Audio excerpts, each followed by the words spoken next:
Excelentísimos señores presidente del Senado del Reino de España, presidente del Comité Europeo de las Regiones, ministra de Política Territorial y portavoz del Gobierno de España, ministro de Cultura y Deporte, embajador de la República Portuguesa en España, secretario de Estado de Política Territorial, presidente de la Diputación Provincial de Badajoz, consejero de Hacienda y Administración Pública del Gobierno de La Rioja, secretarios generales para la Unión Europea, el reto demográfico, la política territorial y la financiación autonómica y local, presidente del Consejo Federal Español del Movimiento Europeo, queridas amigas, queridos amigos. Como presidente de Nueva Economía Forum, les doy la bienvenida a un nuevo evento del Forum Europa que organizamos gracias al mecenazgo de la empresa de energía fotovoltaica y medio ambiente Solaria y del Grupo de Salud Asisa, en nombre de cuyos presidentes, don Enrique Díaz Tejero y el doctor Francisco Iborra, les saludamos de nuevo a todos ustedes. Hoy tenemos el honor de recibir al presidente del Comité Europeo de las Regiones, doctor Vasco Cordeiro, y hemos de agradecer que haya aceptado presentarle a doña Isabel Rodríguez García, ministra de Política Territorial y portavoz del Gobierno de España. La tribuna, querida Isabel, es suya.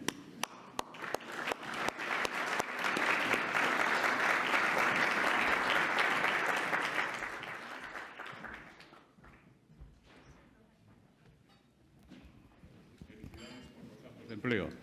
Muchas gracias. Que acaba usted de comunicar en nombre del Gobierno. Muchas gracias, querido José Luis. Sin duda, arrancar una mañana del mes de marzo con estos magníficos datos de empleo que demuestran la fortaleza de la economía española, la fortaleza de nuestras empresas, muchas de ellas aquí presentes también, y que detrás de cada uno de esos datos hay proyectos de vida que afrontan también este mes de marzo con mayor optimismo, pues es una buena manera de arrancar esta presentación. Querido presidente del Comité de las Regiones, gracias por haber querido que hiciera esta presentación en este desayuno informativo en el que te vas a dirigir a nuestro país y a una buena representación de la sociedad española. Presidente del Senado, ministro, señoras y señores, y querido José Luis, gracias también a la organización. Es un verdadero honor recibir en Madrid, recibir en nuestro país al presidente del Comité de las Regiones. Quisiera agradecerle, en nombre del Gobierno de España, querido presidente, que haya viajado a nuestro país precisamente en estos momentos, en la antesala de la presidencia al Consejo de la Unión Europea. Vasco Alves Cordeiro es la voz de las regiones y las ciudades en la Unión Europea.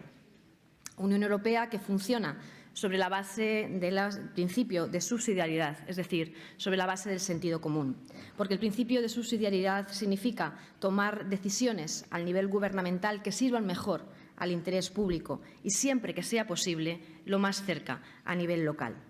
Es de sentido común procurar que sean las entidades locales, las administraciones más cercanas a la ciudadanía, quienes tomen el mayor número de decisiones posibles. El Comité de las Regiones es, por tanto, una institución esencial para el proyecto de la Unión Europea. La Comisión calcula que al menos el 70% de la legislación europea tiene un impacto directo en nuestras ciudades y en nuestras regiones.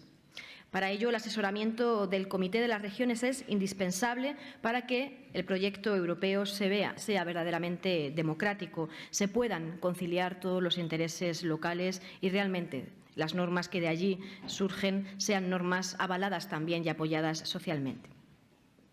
Para que no se pierdan estas normas en las capitales, la perspectiva regional, el punto de vista periférico es fundamental. Lo practicamos también en el seno del Gobierno de España, donde tenemos una política de desconcentrar decisiones y también incluso instituciones. Para superar la barrera de la distancia y en muchas ocasiones el carácter altamente complejo de las decisiones que se toman en la Unión Europea. Y Vasco Cordeiro sabe bien a lo que me refiero porque él nació en las Islas Azores, a unos 3.000 kilómetros de Bruselas. Empezó siendo abogado, pero se comprometió desde muy joven con el servicio público. Representando al Partido Socialista, fue miembro de la Asamblea de la Región Autónoma de las Azores en 1996 y en 2012 fue elegido por primera vez presidente del Gobierno de las Azores. Poco después ocupó la presidencia de la Conferencia de Regiones Periféricas Marítimas de Europa y desde entonces defendió los intereses de su propia región y de otras ultraperiféricas, como son también nuestras queridas islas. Ha sido miembro del Comité de las Regiones primero como suplente y luego como titular en diversas ocasiones desde el año 2004. Fue vicepresidente primero del Comité en la primera parte de la legislatura europea entre febrero del 2020 y junio de 2022. En definitiva, Vasco Cordeiro reúne las mejores condiciones para la presidencia de este importante organismo. Como presidente del Comité de las Regiones, ha abogado en muchas ocasiones por un asunto que para nosotros también es prioritario, la cohesión. Él hablaba del club de los amigos de la cohesión. Estamos en el mismo club, compartimos esa posición en nuestro Gobierno, querido Miquel, antecesor en mi departamento, también presidente de nuestra Cámara Territorial del Senado. Sin duda, la cohesión es fundamental, es uno de los ejes centrales que está aportando España a la conferencia sobre el futuro, que aportó España a la Conferencia sobre el Futuro de Europa, en la que participamos tanto el Gobierno como el Senado, el Congreso y las comunidades autónomas. Más recientemente, en los últimos meses, se ha abierto un debate acerca del futuro de las políticas de cohesión, que no puede ser más oportuno en un momento como este, de incertidumbres, pero también de oportunidades. Estamos inmersos ahora en la cuarta revolución industrial. La guerra en Ucrania nos ha llevado a acelerar una transición energética que ha de ser verde, que ha de ser más sostenible, que ha de reforzar también la propia autonomía y, además, hacerlo del proyecto europeo, hacerlo de la manera más rápida posible. En la historia de la Unión Europea, cada crisis ha representado una oportunidad y, sin duda, hoy tenemos oportunidades ante nosotros, ahora más que nunca. Es el momento de reforzar la cohesión, que es, como ha dicho en alguna ocasión el presidente Cordeiro, el verdadero pegamento del proyecto europeo. La cohesión no solo es un motor para la unidad, sino que es también un eje vertebrador de sentimiento, de pertenencia al proyecto europeo, al proyecto colectivo. Antes de dejarles a ustedes con quien nos va a dirigir estas palabras, con el presidente, quisiera simplemente mencionar que hemos compartido antes de llegar aquí lo que serán las prioridades de la presidencia de nuestro país y las expectativas que todos tenemos puestas, los españoles, pero también el amigo portugués y todos los países de la Unión. El presidente del Gobierno optó desde el primer momento por una salida europea a las sucesivas crisis que nos ha tocado enfrentar en esta legislatura. Primero la pandemia, ahora la guerra, también la crisis energética. Hoy en día la voz de España se escucha alto y claro en la Unión Europea y España defenderá durante su presidencia un futuro para afrontar los grandes cambios que estamos viviendo. Una Europa que sea inclusiva de todos los europeos sin excepción. Una década de crisis sucesivas ha dejado cicatrices profundas en el ámbito social que hoy más que nunca tenemos que situar ahí nuestras prioridades, en atender, en no olvidarnos de los más desfavorecidos. Vamos a impulsar una reforma de la gobernanza económica para acordar normas fiscales más justas, más realistas, más previsibles, para que estemos mejor preparados para una próxima crisis, protegiendo también al mismo tiempo nuestro mercado único. Queremos que la presidencia española facilite acuerdos en asuntos tan importantes como la transición ecológica, la autonomía estratégica y no podemos olvidarnos en esta semana donde hemos vuelto a vivir una nueva tragedia humanitaria, la migración y el asilo. El presidente del Gobierno está en estos días precisamente de gira por otras capitales europeas, que comenzó también hace unos días. 3 países visitará en este caso para abordar estos temas, para que la voz de las regiones sea una voz unida, para que en el momento en el que llegue esa presidencia podamos haber abordado y avanzado en estas cuestiones. Al mismo tiempo, queremos que la presidencia española sea una presidencia compartida por todas las administraciones de nuestro país, especialmente por todas las comunidades autónomas. Querido Celso, consejero en La Rioja, queremos que las comunidades autónomas participen también de la presidencia. Vamos a desarrollar al menos una reunión importante en cada una de ellas. Estamos recibiendo y estamos colaborando con ellas. Tenemos un programa de trabajo con sus aportaciones. Vamos a avanzar. El pasado verano ya avanzamos en una conferencia de asuntos de la Unión Europea con los ejes principales del trabajo. Vamos a seguir en esa línea, muy estrechamente con La Rioja, como les decía, que es quien preside en nombre de la delegación española ante el Comité la presidencia de nuestro país. Vamos a organizar un panel de municipios, porque la política local, como les decía al principio, sí siempre ha sido importante, siempre decíamos aquello que desde lo local contribuíamos a lo global. Hoy parece más serio que nunca que tal vez las principales respuestas a los grandes retos globales estén precisamente en soluciones locales, como pueda ser en el ámbito energético, en las políticas sociales, en las políticas de cohesión.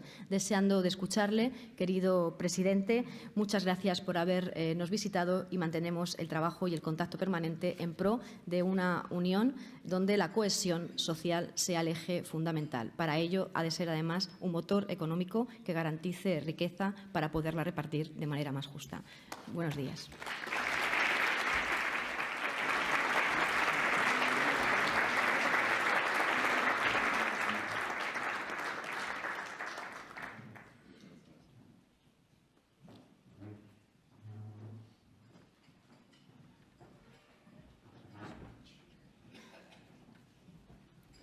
Muchas gracias, señora ministra, por su presentación. Y ahora vamos a conversar con el presidente del Comité Europeo de las Regiones. Bienvenido a España, doctor Vasco Cordeiro.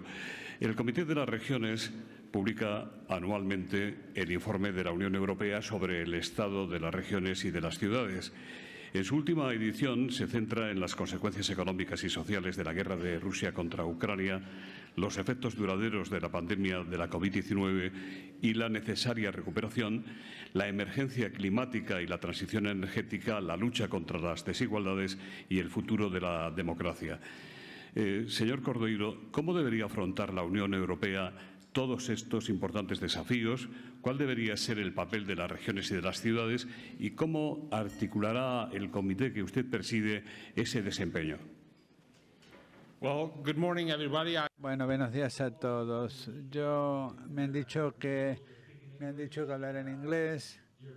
Querido presidente del Senado, ministra de Política Territorial, ministra de Cultura y Deportes, querido embajador de Portugal, otros embajadores, señoras, señores, queridos invitados. Para mí es un enorme placer estar con todos ustedes y me gustaría empezar agradeciendo al presidente de Nueva Economía Forum por su amable invitación de estar aquí con todos ustedes esta mañana.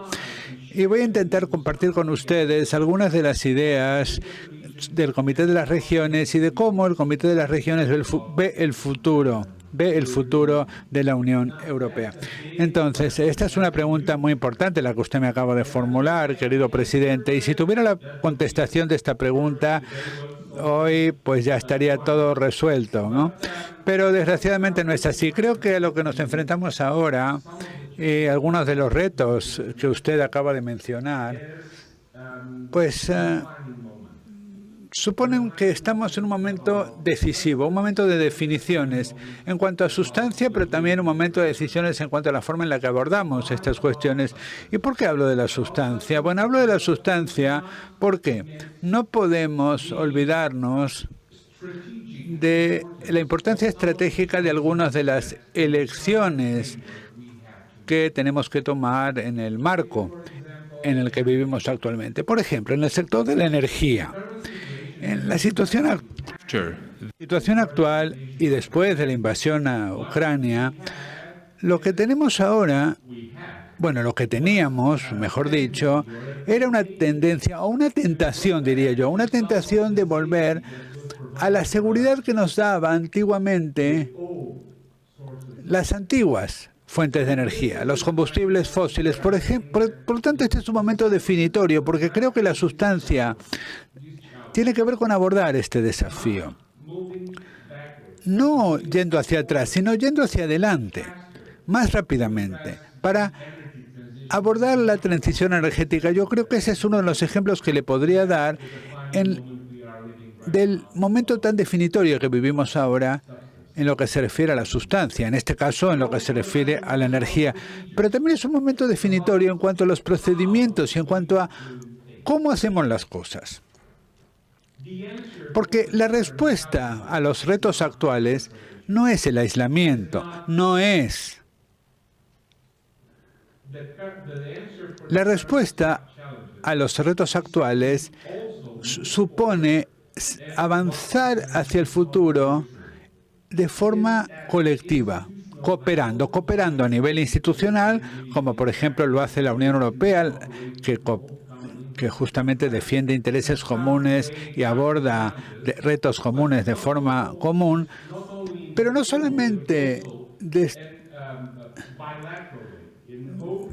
esta forma colectiva, sino de forma bilateral, abriéndonos a cooperar con otros, y esto no me refiero solamente a nivel nacional, a nivel de los estados o a nivel europeo, sino dentro de cada una de nuestras comunidades. El momento de avanzar en las circunstancias en las que nos encontramos no es el aislamiento, no es fingir que podemos definir por nosotros mismos la forma en la que podemos abordar estos desafíos. No. El momento de este tipo de política ya ha pasado. Por lo tanto, para intentar contestar algunos de los aspectos de su pregunta, la forma en la que yo lo expresaría sería esta. La Unión Europea tiene que ser más fuerte, tiene que ser más justa también. Y cuando digo más fuerte no me refiero a que tenga que ir más allá de sus competencias, aunque ese sería también un debate importante, ¿no? Yo lo que creo es que hay áreas en las que sí que la Unión Europea puede intervenir, pero la Unión Europea también tiene que hacer más fuertes sus cimientos. Por ejemplo, en términos democráticos, ser más fuerte desde el punto de vista democrático, de que la gente, los ciudadanos reconozcan y sean conscientes y que puedan auditar de alguna manera, que puedan ellos mismos ser parte del proceso de toma de decisiones y que los ciudadanos también puedan participar más activamente en la forma en la que se evalúan los resultados de la participación. Déjeme expresarlo de esta forma. Hay algunas iniciativas muy positivas que van en la dirección correcta. Por ejemplo, la Conferencia sobre el Futuro de Europa es un ejemplo de una iniciativa muy acertada, pero también tenemos que tener la capacidad de evaluar de forma muy objetiva y de forma muy clara qué es lo que hemos hecho bien, qué es lo que funciona y qué es lo que no funciona, qué es lo que podemos mejorar, cuál es el margen de mejora que tenemos. Ese es un ejercicio que en algunos casos tiene que fortalecerse. Bueno, yo sé que tenía 3 minutos y me he pasado bastante, pero bueno. ¿Cómo analizaría usted, presidente, el papel de la política de cohesión en relación con el mecanismo de recuperación y resiliencia? ¿La Comisión Europea está implicando suficientemente a las regiones y a las ciudades en los planes de recuperación de la pandemia y, en concreto, en el reparto de los fondos Next Generation? ¿Se tiene la impresión aquí en España de que no es así? En primer lugar, creo que no diría que hay, no sé si hay malentendidos, pero la gente, los gobiernos, las instituciones suelen ver la política de cohesión como solamente una política de apoyo que solamente aborda las necesidades de las regiones y las ciudades que están en situación más desfavorable, pero eso no es así. Eso no es así, porque la política de cohesión que tenemos ahora mismo es una política de cohesión que está dirigida a todas las regiones y así es como debe ser. Así es como debe ser la política de cohesión. La política de cohesión tiene un significado económico y un impacto económico también, porque cuando desarrollas regiones, ciudades, cuando creas oportunidad a través de fondos estructurales, para que no solamente las regiones menos desarrolladas puedan avanzar hacia llegar a la media, ¿no?, sino que también las regiones más desarrolladas también puedan continuar el proceso de desarrollo. Ahí es cuando creas oportunidades económicas que merecen la pena. Ahí es cuando creas el mercado y desarrollas el mercado y estás desarrollando personas que son capaces de comprar y de invertir. Y por eso la conversación y el debate a veces que entre las políticas de cohesión y que muchas veces se conciben solamente en términos presupuestarios, receptores netos, contribuyentes netos, pero si cuentas todo, si tienes todos los factores en cuenta, verás que algunos de los que se llaman contribuyentes netos son los que sacan más partido del mercado único. Por lo tanto, la relación entre los unos y los otros, desde mi punto de vista, es muy fuerte, porque no puede existir un mercado único si no tienes una política de cohesión fuerte que cree oportunidades. Y este es uno de los hechos que, cuando se creó la política de cohesión, Jacques Delors lo comentó como una cosa esencial: obligar al mercado a que tenga una política de cohesión. O sea que no son cosas separadas, se influyen mutuamente en la capacidad de que la política de cohesión tiene de promover, de crear oportunidades para que exista el mercado único, pero también la forma en la que el mercado único en sí mismo es una oportunidad de cohesión social territorial. Tenemos el lujo de tener aquí con nosotros a un compatriota suyo, al embajador de la República Portuguesa en nuestro país, el doctor João Mira Gómez. Yo le voy a invitar a que intervenga brevemente, por favor. Muchas gracias. Un gran gusto. Señor presidente, caro Vasco. Mejor, gracias. Buenos días a todos, para empezar. Se habla mucho del soft power portugués, ¿no? Y nosotros invertimos donde es importante para Portugal. El mundo es importante para Portugal y por eso tenemos un secretario general de Naciones Unidas. Pero las regiones son muy importantes para Portugal y ahí tenemos el presidente del Comité de las Regiones y de las Ciudades, que no es solamente regiones. Yo quería aprovechar el hecho de que Vasco Cordeiro también es de las Azores, que están en el medio del Atlántico, para hablar un poco de que nos has comentado que answer is not isolation, que la respuesta no es el aislamiento. Y cuando hablamos de Europa, de tener más autonomía, sermos más fuertes, solo podemos ser más fuertes si somos más abiertos al mundo. Se habla mucho cómo construir esta autonomía. Yo creo que ahí las regiones y las ciudades también tienen un papel. Y por eso me gustaría escucharte cómo ves el papel de las regiones y las ciudades, por ejemplo, para nos acercarnos más de América Latina, para nos acercarnos más de África, justo de una persona que está en el medio del Atlántico y que tiene una centralidad que no es periférica, es el medio del espacio que compartimos con nuestros vecinos de América Latina y de África. Por eso, y aprovechando un poco el hecho de ser embajador y de hablar de política exterior, me gustaría mucho escucharte y gracias por venir a Madrid. Muito obrigado, Sr. Embaixador.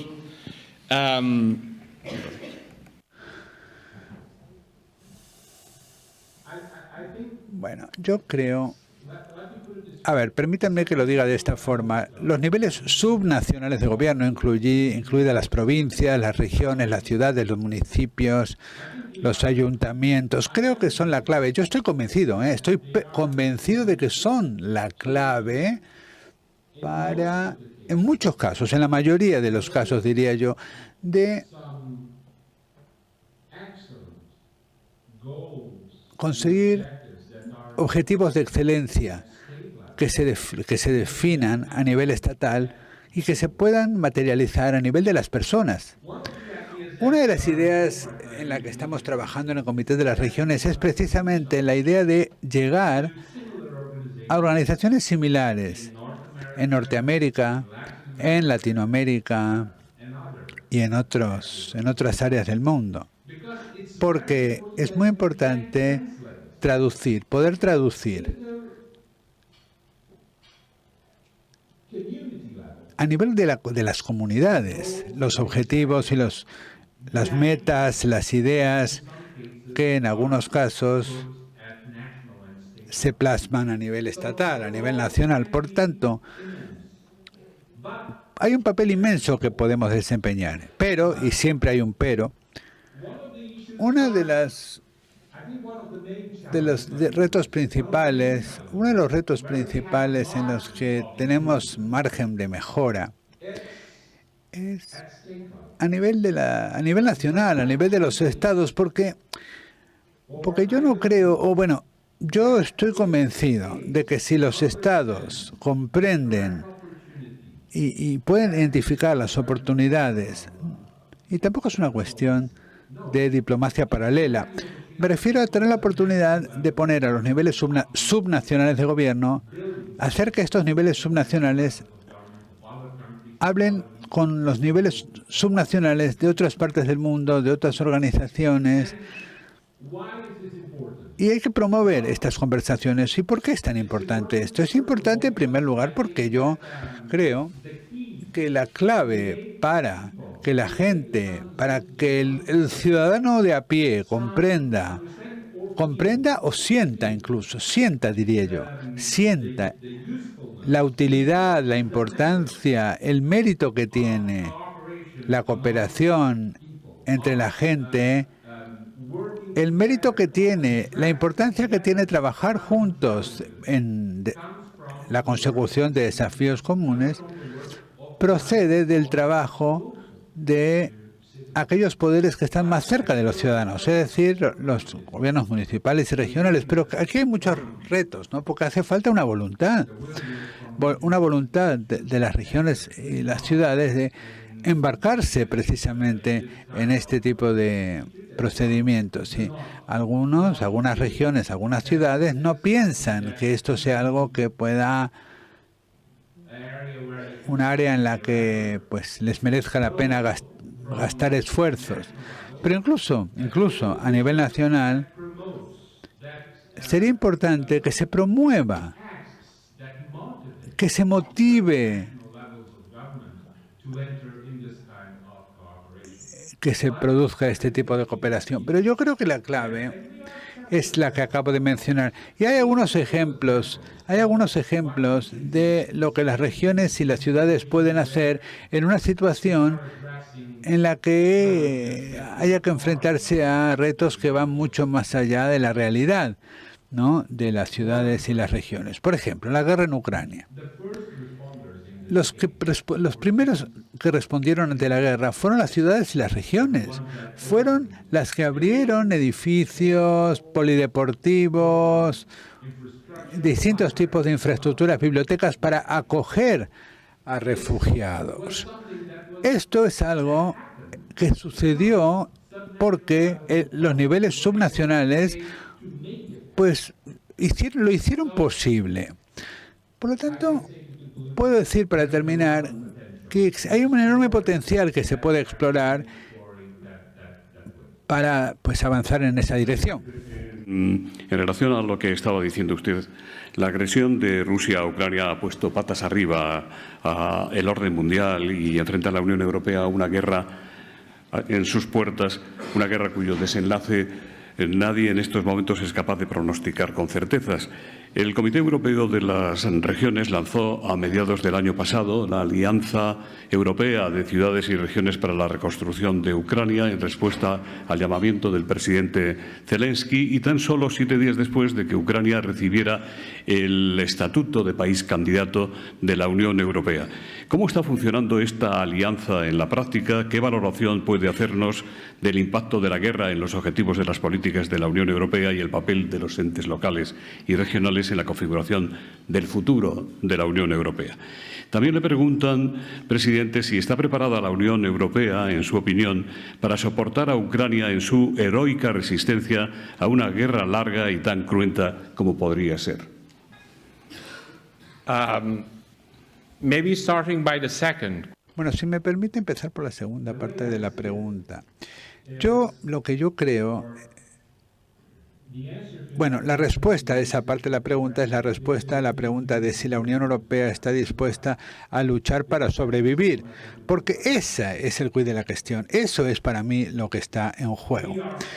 Todos estamos en guerra. Todos estamos en guerra. Todos. Los ucranianos son los que pagan el precio más alto.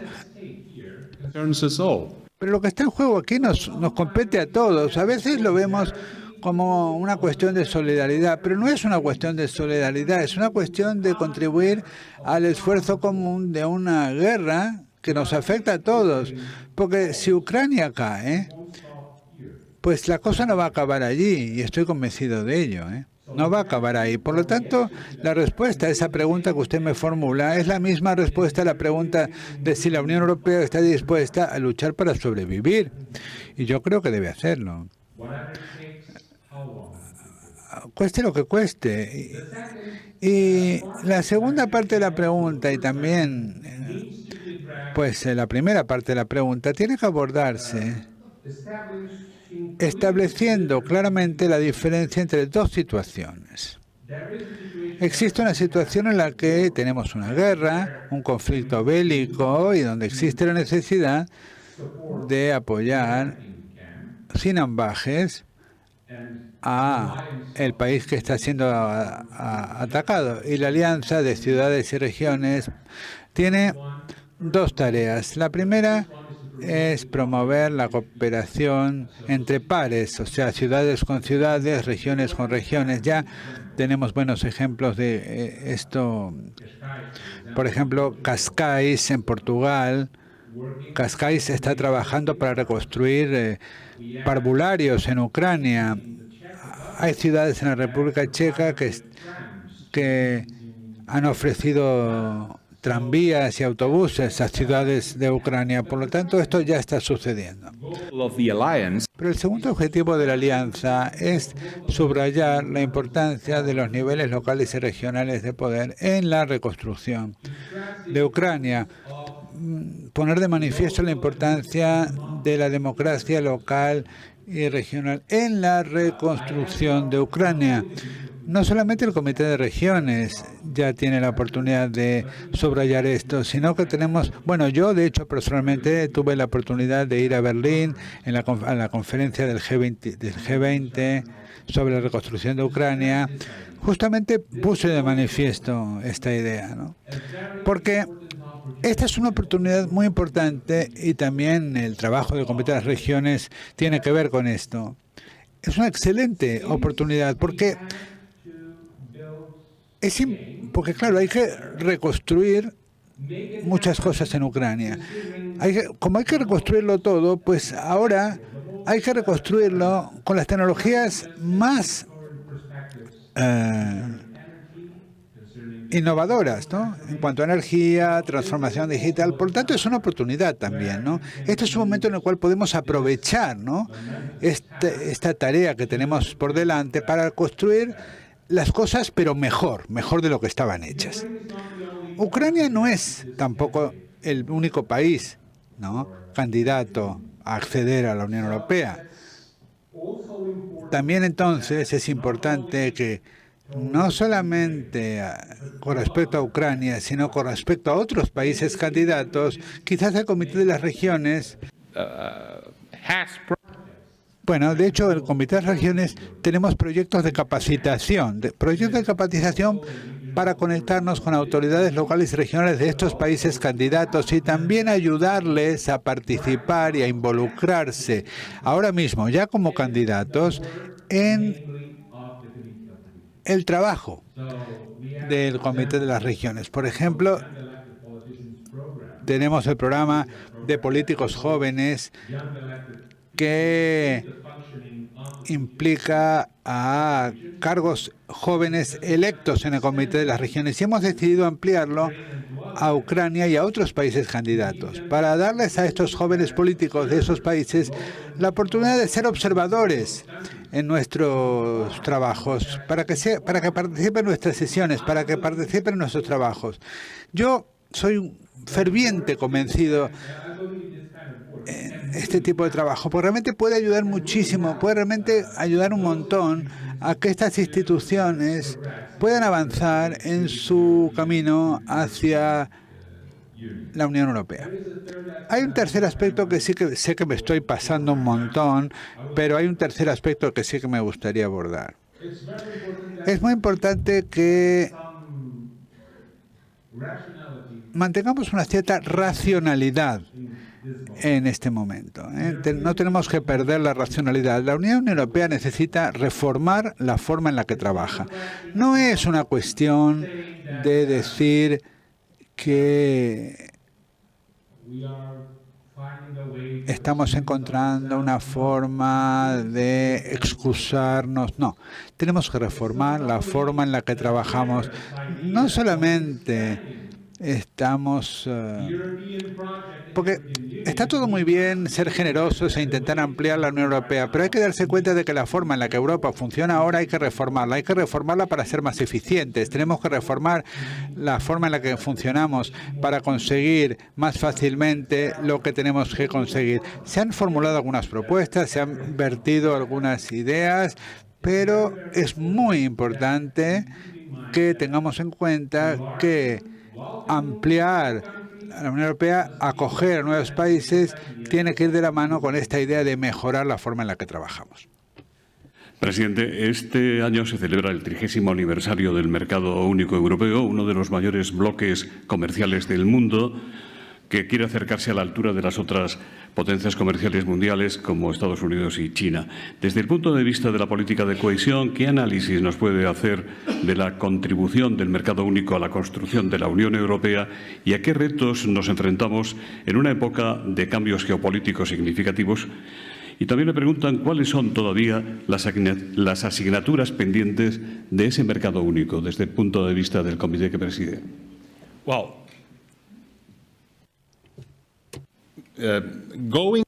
Bueno, pasando ahora de la respuesta anterior a una pregunta, a la pregunta que me formula, desde mi punto de vista, uno de los retos, ¿no? Uno de los retos que de la Unión Monetaria, el desarrollo económico, a los que se enfrenta la Unión Monetaria, el desarrollo económico, está directamente relacionada con la política de cohesión que hablábamos antes. Y esto tiene que ver con la idea que yo defiendo de que la política de cohesión es una oportunidad de mejorar, nos da la oportunidad de mejorar el desempeño económico de las regiones. Esto quiere decir invertir, consumir y también desarrollar nuestra economía. ¿Por qué pienso que aquí hay un reto? Bueno, pues es muy sencillo. Si recordamos el último debate del marco financiero para el periodo 2021 al 2027, veremos que no todo el mundo piensa que la política de cohesión aún tiene su lugar, o no todo el mundo piensa que todavía una de las políticas que afecta directamente los fundamentos del proyecto europeo tenga un lugar. Entonces, hay muchos escépticos, pero si ponemos en peligro la forma en la que esta política puede ayudar a las regiones a conseguir la convergencia económica, más pronto o más tarde vamos a lesionar la expresión económica de nuestras regiones. Y esto será muy problemático. Muy problemático.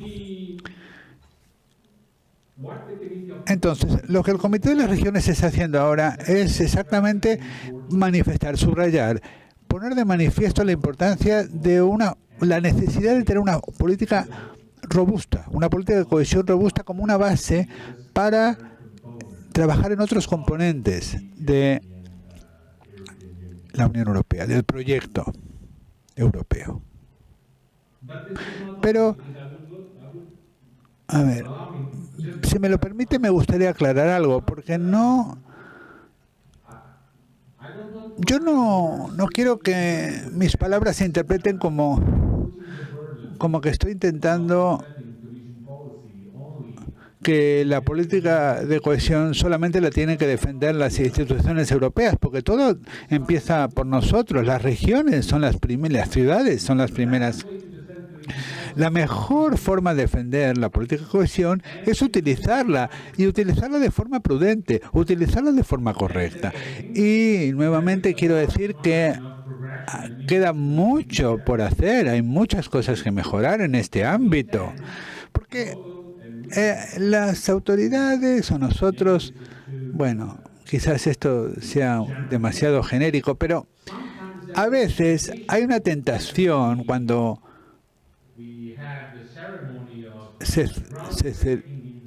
se realizan inversiones financiadas por fondos europeos, a veces nos olvidamos. A veces nos olvidamos de decirle a la gente, de recordarle a la gente que estas inversiones se producen porque somos parte de la Unión Europea y porque existen fondos europeos. A veces está la tentación de decir que lo que está bien lo hacemos nosotros y lo que está mal viene de Bruselas. Por eso yo digo que nosotros tenemos que ser los primeros que debemos defender la política de cohesión, y la mejor forma de defenderla es utilizarla y utilizarla bien. Dicho esto, y hablando ya de la importancia para el futuro, tenemos que ser conscientes de que hay cosas que tienen que cambiarse. No es posible defender la política de cohesión simplemente diciendo es perfecta, no hay que hacer nada, no hay que tocarla. No, eso es un error, porque hay algunas áreas en la política de cohesión puede aprender de otros proyectos y de otras formas de trabajar de la Unión Europea. Por ejemplo, el RRF. ¿Por qué no? ¿Por qué no considerar que una de las formas en las que se puede desarrollar la política de cohesión en el futuro podría ser diseñada por objetivos, en base a objetivos?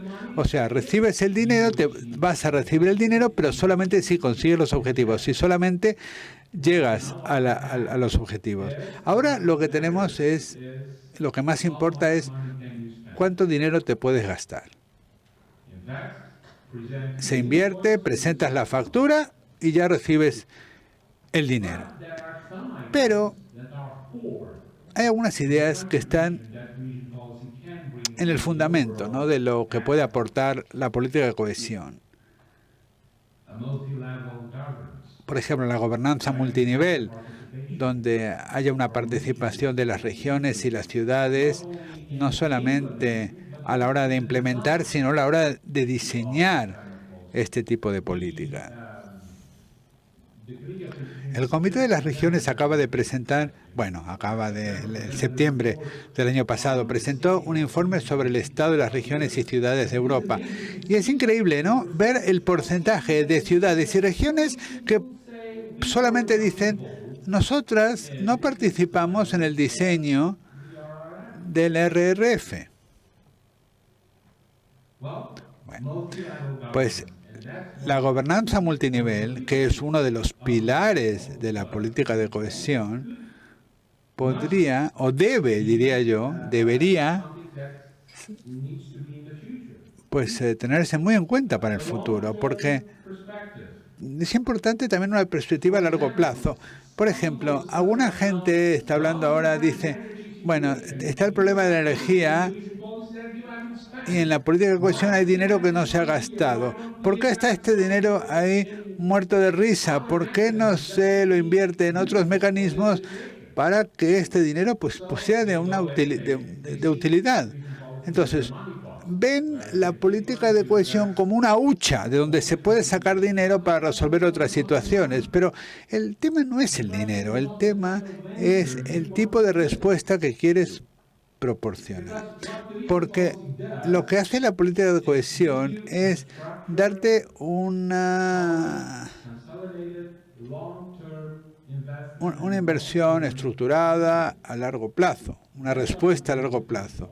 Eso es lo que consigue la política de cohesión. No es una cuestión de dinero.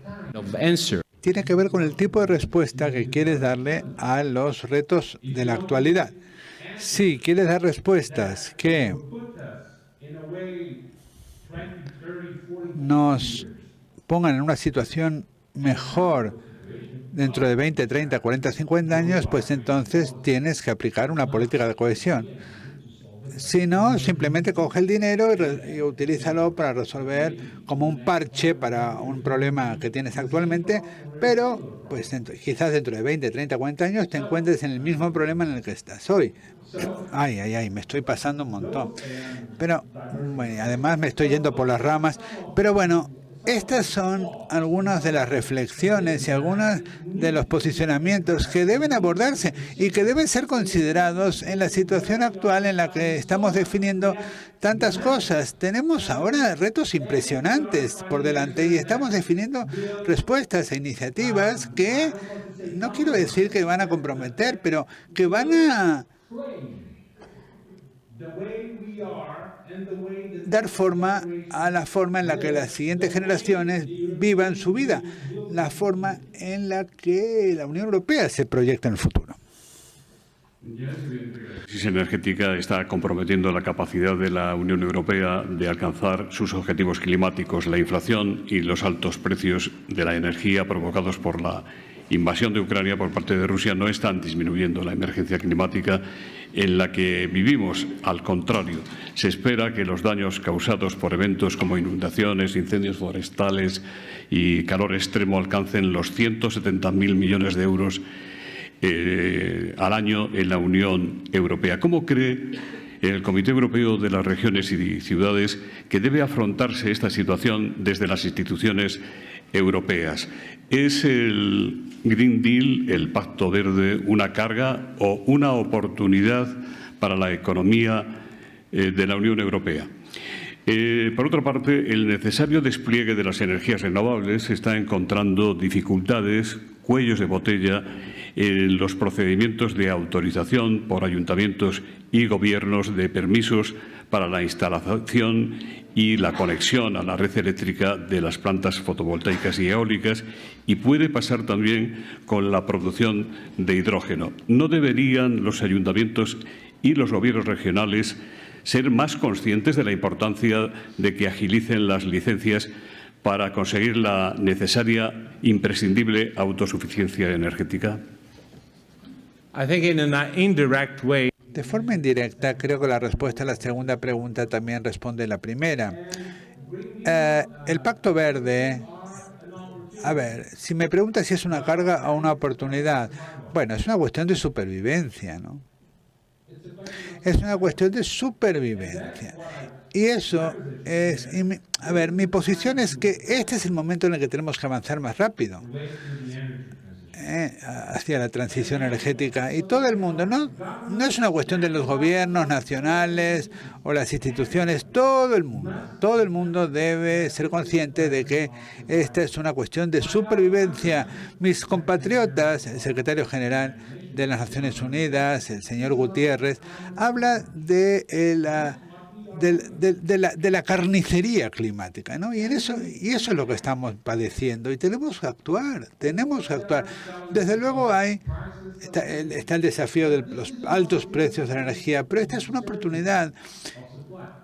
Y también está el tema de la certeza, ¿no? del suministro, pero esta es una oportunidad que tenemos que aprovechar. Desde luego tenemos que ser cautos. pero no tanto tampoco, porque creo que tenemos que avanzar rápidamente en la transición energética. Yo no soy yo quien debe explicarle a la gente qué es lo que tiene que pasar con las autorizaciones y las licencias. Lo que hay que pensar es el objetivo que tenemos, el objetivo de alto nivel que tenemos, ¿no? Tenemos que hacer más cosas y avanzar más rápidamente. Creo que es evidente, ¿no? En la situación actual es evidente que tenemos que hacer eso. Le voy a poner en contexto de esta pregunta, por si lo necesita. Una importante empresa española, constructora, ferrovial, ha anunciado su propósito de cambiar su domicilio social a los Países Bajos. Alessia Ghidini, de la Universidad Pontificia de Comillas, ICADE, le pregunta si cree que trasladar una empresa de un país de la Unión Europea a otro no es patriótico.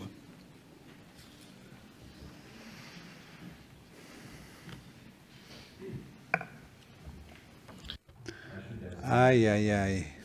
Yo debí haberme imaginado que me iba a lanzar esta pregunta.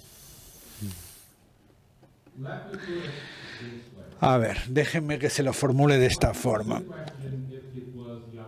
¿Qué hubiera pasado si hubiera sido al revés? ¿Qué me hubiera preguntado usted? Si una empresa holandesa decidiera trasladar su sede a España, ¿me hubiera formulado la misma pregunta? Yo creo que no. A ver, en definitiva, ¿qué es lo que está pasando aquí? Vivimos en un contexto de normas, de posibilidades que plantean retos muy importantes. Y otra vez, la respuesta no es el aislamiento. La respuesta no es vamos a mantener lo que tenemos y no nos movamos, no nos movamos de aquí.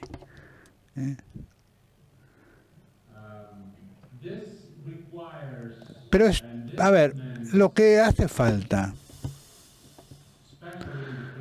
especialmente en aquellos casos en los que se producen noticias como las que usted ha mencionado, que son, no sé si se puede utilizar la palabra, que son conmocionantes, pero bueno, que son llamativas, ¿no? Son noticias llamativas, pues. ¿Por qué sucedió esto? ¿Qué es lo que podemos hacer? Porque claro, no es una cuestión de cerrar o de aislarse o de pensar que... Yo entiendo el argumento, Yo entiendo el argumento y la pregunta desde el punto de vista nacional, claro, y desde el punto de vista de los intereses, ¿no?, de un país. Yo lo entiendo, pero también hay que considerar que esto podría haber sucedido al revés. Y probablemente en algún caso ha sucedido lo contrario, ¿no? Que una empresa extranjera haya decidido trasladarse a España. O sea, no se puede juzgar los resultados de las políticas o de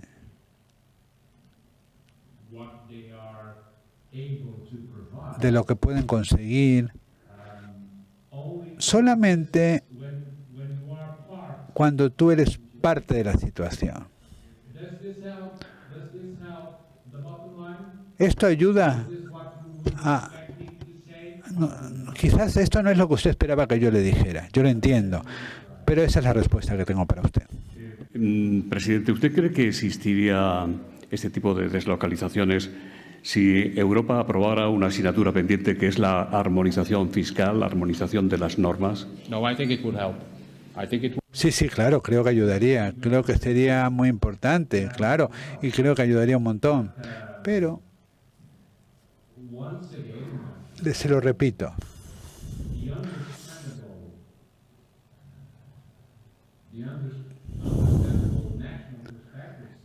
El pesar nacional, que es comprensible, a veces te nubla la vista, ¿no?, cuando abordas este tipo de noticias. Como portugués, ¿No cree que debería, es por cambiar un poco, distender, ya sabe, aludiendo a su condición de portugués, ¿no cree que debería impulsarse la eurorregión Galicia Norte de Portugal con mayor voluntad de España y Portugal y más apoyo de la Comisión Europea? Well, that presents an opportunity. And Ahí sí que hay una oportunidad buenísima y estoy totalmente de acuerdo como Galicia y también en muchas otras regiones. Podría ser un proyecto no solamente para desarrollar la relación, sino también para dar un significado más concreto y para transmitir un mensaje, ¿no?, de los beneficios que podía tener este tipo de cooperación, no solamente entre España y Portugal, sino en toda Europa. Yo creo que existen muchas posibilidades, incluso de que este tipo de iniciativas reciban el apoyo de la Unión Europea. Existen concretamente. Desde luego, nunca es suficiente, ¿no? El apoyo siempre, pues, se puede pedir más, pero definitivamente estoy de acuerdo en que sí, sería muy útil y sería una forma de demostrar y de dar un ejemplo concreto de los beneficios que tiene la cooperación a nivel subnacional. Fournier dice, ¿cree usted que el buen entendimiento de las regiones transfronterizas, como ha señalado la ministra, superará a la no tan buena relación a veces entre Estados miembros de la Unión Europea? Para poner en contexto, la energía, como dice usted, es ya el motor del sur, pero el aislamiento del sur, que ha mencionado usted también, podrá convertir al hidrógeno en los tomates y las fresas por los suelos de las fronteras en los años 80. ¿Podrán las regiones superar la resistencia competitiva de algunos de los estados? A Portugal y a España, sigue diciendo el señor Fournier, islas energéticas, nos va la prosperidad en ello.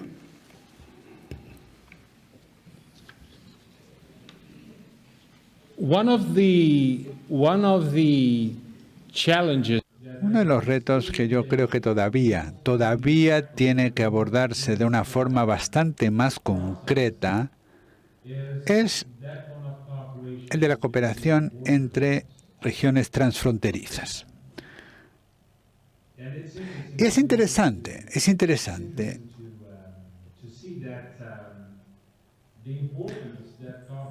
ver la cooperación que tuvo la cooperación entre regiones transfronterizas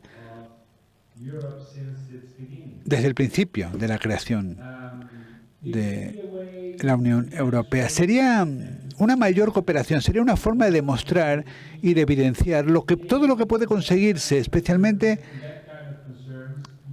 en ese tipo de iniciativa. Por supuesto que sí, por supuesto.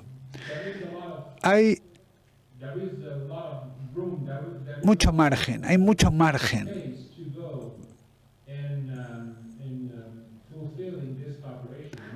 para conseguir ese tipo de cooperación y para demostrar los resultados concretos que se pueden conseguir. Y según vayan apareciendo evidencias sobre la importancia y los beneficios, los obstáculos irán desapareciendo. Porque la idea de que exista este tipo de fomentar este tipo de cooperación tiene que ver también con la idea de que la respuesta no es el aislamiento, la respuesta es ir más allá de tu propia comunidad. Me refiero a nivel local, regional o nacional. Señala que algunos miembros del Comité Europeo de las Regiones aspiraban a utilizar al propio comité como plataforma para ulteriores reivindicaciones independentistas. ¿Ha amainado esa tendencia o existen todavía veleidades soberanistas en el Comité de las Regiones y Ciudades que usted preside? by definition, the Committee of the Region represents Por definición, el Comité de las Regiones representa un nivel subnacional de gobierno. Eso es por definición. Las administraciones subnacionales. Y el Comité de las Regiones establece con mucha claridad que La prioridad para nosotros es el nivel subnacional, las regiones, las ciudades, los municipios de toda Europa.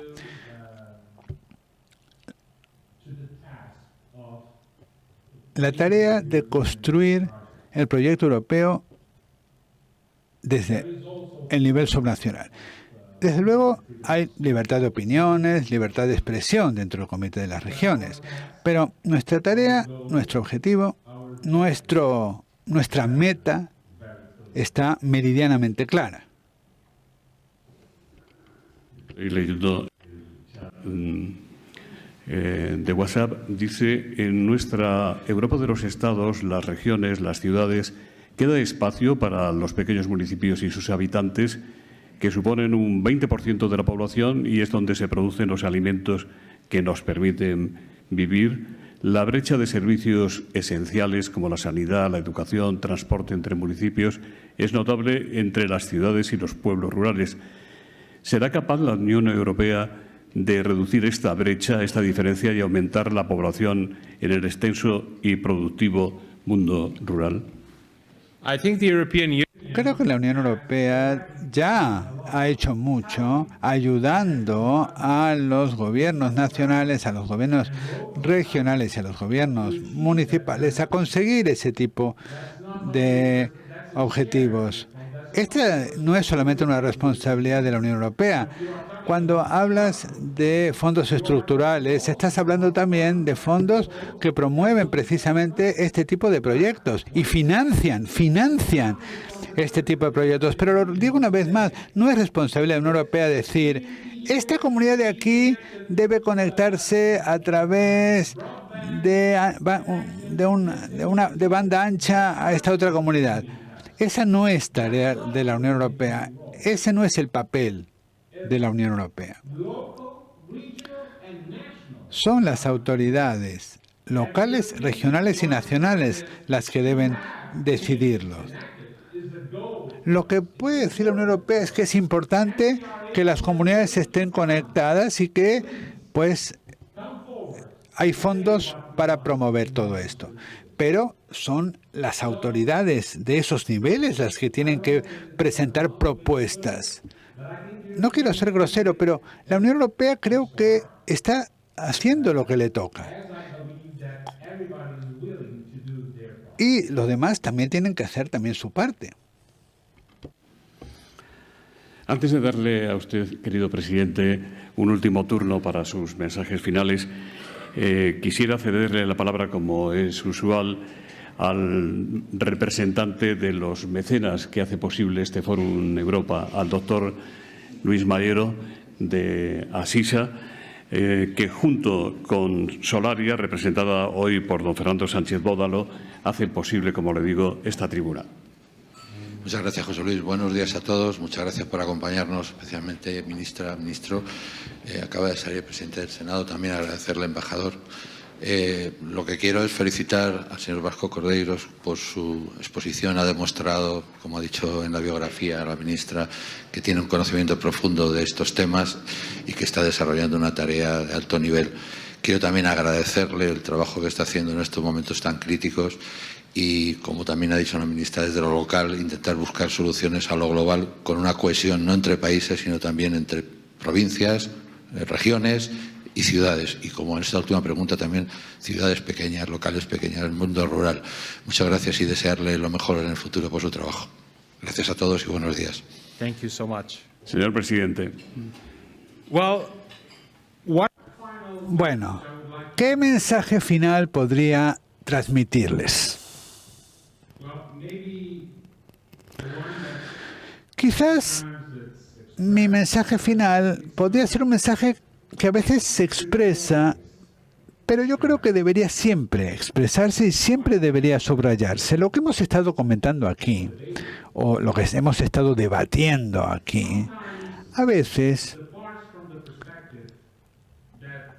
se basa en la perspectiva de que existen dos realidades diferentes. Nosotros, o sea, los portugueses, Portugal, España y luego Europa. Ellos. Pero tengo una noticia que daros. No hay ellos. El ellos no existe. Nos compete a nosotros. Es nuestra tarea. Depende de nosotros, de los que estamos en esta sala y fuera de esta sala. Y lo que me gustaría enfatizar es la urgencia, la urgencia.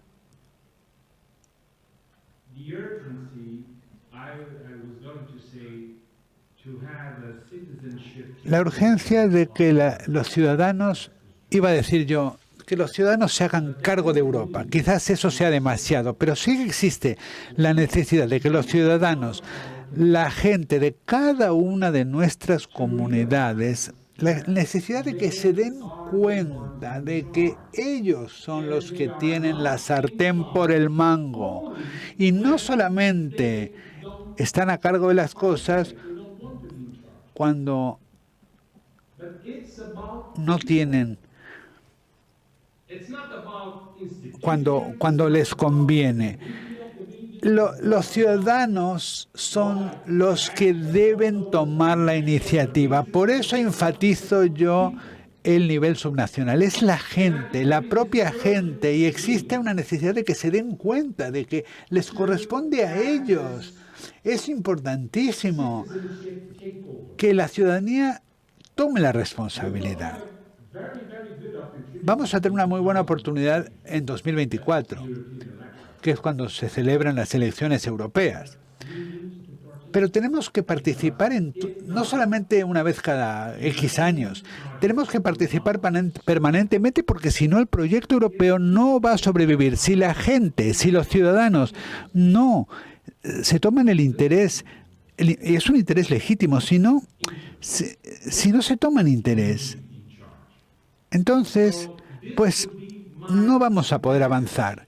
Los ciudadanos tienen que hacerse cargo de su responsabilidad. Es necesario movilizar a la ciudadanía para que entiendan que tienen que participar, para que se interesen en la cuestión, para que incluso supervisen, hagan auditorías, para que los cargos electos rindan cuentas de la responsabilidad de construir y promover esta idea tan maravillosa que es la Unión Europea, ¿no?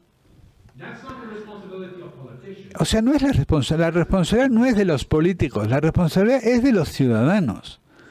Por lo tanto, para terminar ya, para mí este sería mi mensaje. Tenemos muchas tareas importantísimas por delante, muchas dificultades, problemas, escollos, como el que de esta empresa que usted me comenta que va a cambiar, se va a mudar a otro país, pero estamos mucho mejor y estaremos muchísimo mejor si entendemos que la respuesta es cooperar y ser parte de este proyecto y hacer lo que podamos para que el proyecto sea más fuerte, más eficiente, más preciso que cualquier otra cosa. Me gustaría agradeceros enormemente por brindarme esta oportunidad. Y me gustaría agradeceros también por dedicar vuestro tiempo a estar aquí. El Comité de las Regiones es una de las instituciones europeas, pero nosotros estamos dispuestos a hacer lo que nos toca, no solamente como institución, sino también para concienciar a los ciudadanos de toda Europa, en cada una de nuestras comunidades, para que sean conscientes de lo fantástico que es el proyecto europeo y de nuestra responsabilidad de hacer que tenga éxito. Gracias.